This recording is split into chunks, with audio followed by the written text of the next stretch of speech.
En esa lección de Lee y Escucha en inglés, vamos a oír el monólogo de un comediante muy popular de la televisión estadounidense, llamado Bill Maher,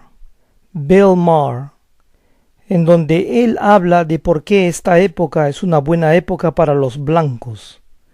Y lo dice así ya que últimamente algunos blancos dicen que su país está en crisis y quieren que vuelva a ser el país que tuvieron antes. Una pequeña observación. Él va a hablar en una parte de Oprah Winfrey, una animadora de televisión afroamericana que es una de las ejecutivas más exitosas de la TV estadounidense. Escuchemos entonces el monólogo.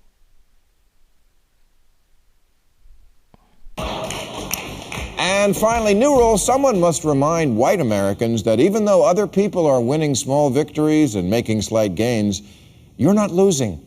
You're still way, way ahead.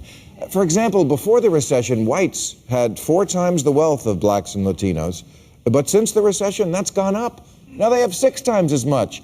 So if anyone should be bitching about wanting their country back, it ain't you.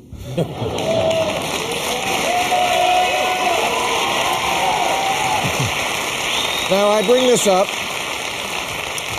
because last week the National Academy of Sciences reported that the death rate for white Americans, 45 to 54, and no college degree, had risen markedly in this century, a time when an increase in the mortality rate for any large group is virtually unheard of in an advanced nation, or even in this one.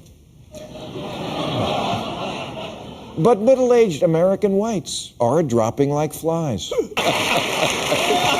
Overweight, depressed, poorly dressed flies.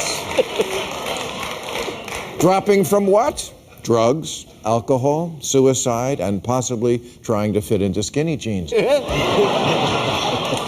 The suicide rate for whites is now 4 times the rate for blacks. And in the last decade, 90% of the people who tried heroin for the first time were white.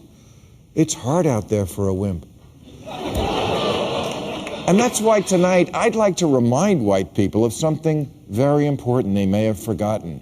You're white. Cheer the fuck up.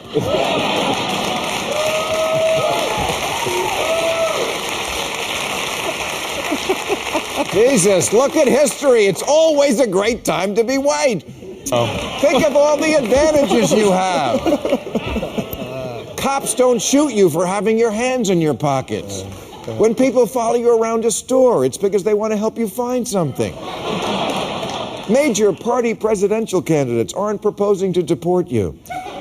You can walk through an entire wedding reception without anyone trying to order a drink from you. And how about this perk? If you're white, you're much more likely to be not in prison.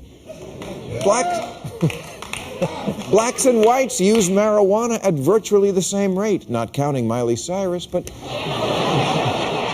blacks are charged with possession almost 4 times as often. And crack cocaine will send you to jail for much longer than powder cocaine, the preferred brand of white people. In fact, if the cops see a Caucasian man walking down the street with white powder under his nose, all they say is, "Man, that must have been a great donut." Hell, you can be a cokehead and an aimless drunk until you're 40 and still wind up president of the United States. Which reminds me of another great thing about being white. You could be a complete fuck-up and people still hire you. Studies show white applicants with a criminal record are as likely to get hired as black applicants without one. Prison time served by blacks? Deal breaker. Prison time served by whites? Interesting water cooler conversation. And whites are still first in line for legacy admissions to colleges and businesses and politics because the well-connected parents of white people tend to be white. Also, you're much more likely to be the boss. Fortune 500 CEOs are 97% white and 3% Oprah.